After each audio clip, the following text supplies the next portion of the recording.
Hi friends, வெங்காயம் ready பண்ணிட்டேங்க. தக்காளி ரெடி பண்ணிட்டேங்க. கொத்தமல்லி இலை ரெடி பண்ணிட்டேங்க.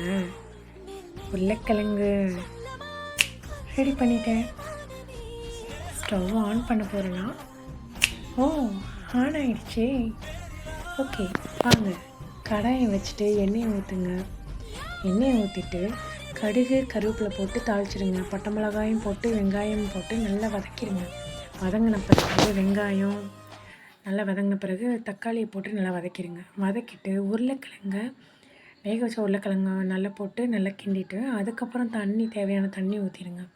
தேவையான தண்ணி ஊற்றிட்டு பெருங்காயம் மஞ்சத்தூள் இதெல்லாம் போட்டு வேக விட்டுருங்க. உப்பு போட்டு வெந்த உடனே பிறகு உருளைக்கிழங்கு மசாலா ரெடி. ஓகே, பாய்.